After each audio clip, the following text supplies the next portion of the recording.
Bonjour à tous et bienvenue. Nous sommes heureux de vous présenter l'émission du pasteur Kiminou Siende, 5 astuces en 5 minutes. Nous vous invitons à vous abonner à la page du pasteur Kiminou Siende sur YouTube, Facebook et Instagram. Je vous dis à très bientôt. Bonjour à tous, soyez bénis dans le nom de Jésus-Christ, j'espère que vous allez bien. Nous sommes là, nous nous retrouvons pour notre émission 5 astuces en 5 minutes. Espérons que cela vous fait grandement du bien. Merci pour les témoignages et pour tout ce que vous êtes en train de faire pour permettre à ce que cette émission continue. Que le Seigneur vous bénisse. Alors nous sommes toujours dans notre thème qui est faire avancer ses projets. Alors aujourd'hui nous entamons la troisième astuce qui est classer ses priorités. Classer ses priorités. Alors, comment on fait pour classer ses priorités? La première chose, c'est qu'on va trier par rapport aux situations. Qu'est-ce qui est important et qu'est-ce qui n'est pas important? Parce que très souvent, quand on n'a pas cette capacité de trier, on a l'intention de tout faire en même temps. Et ça, c'est vraiment difficile. On ne fait pas gagner du temps, au contraire. Ça nous en fait perdre. Et classer ses priorités, c'est savoir ce qui est le plus important ou pas. La deuxième chose, c'est ne pas considérer toute chose comme urgente. On a l'habitude de dire souvent que ce qui est urgent n'est pas forcément important. C'est vrai que lorsqu'on analyse cela, on peut avoir l'impression que dès qu'on nous appelle pour aller faire quelque chose, il faut courir tout de suite maintenant.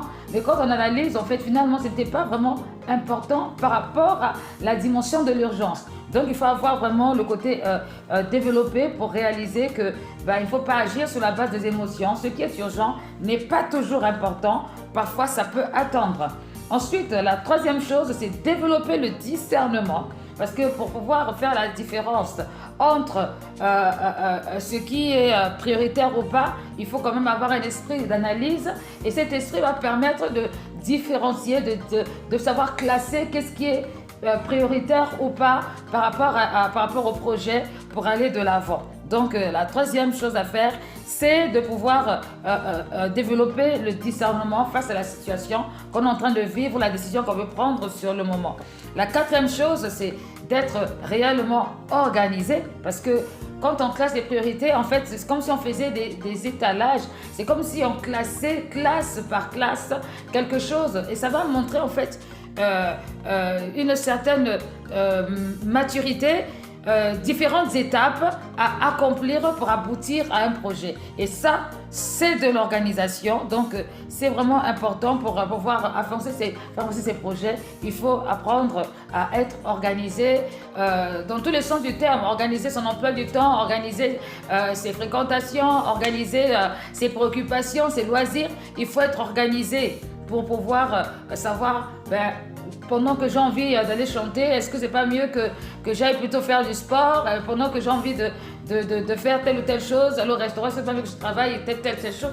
En fait, c'est tout ça qui fait qu'on arrive à se projeter et à faire avancer ce qui semble encore parfois dans l'abstrait.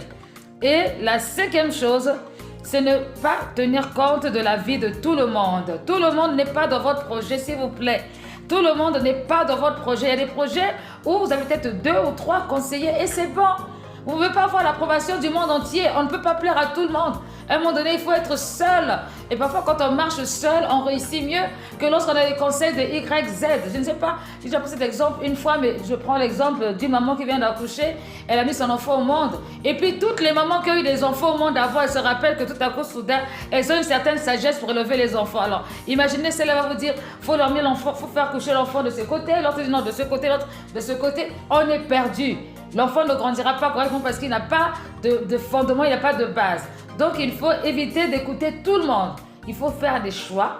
Ceux qui correspondent à ma manière de fonctionner, ma manière de voir, c'est ceux-là que je vais réellement écouter. Et puis ceux qui sont vraiment à côté, qui ne m'aident pas, je ne tiens pas compte de leur avis, même s'ils sont bien gentils. C'est pas grave, même s'ils vous en veulent, c'est pas grave. L'essentiel, c'est que vous réussissiez votre projet. Voilà la troisième astuce, classer ses priorités. Que Dieu vous bénisse. On se retrouve demain pour la quatrième astuce.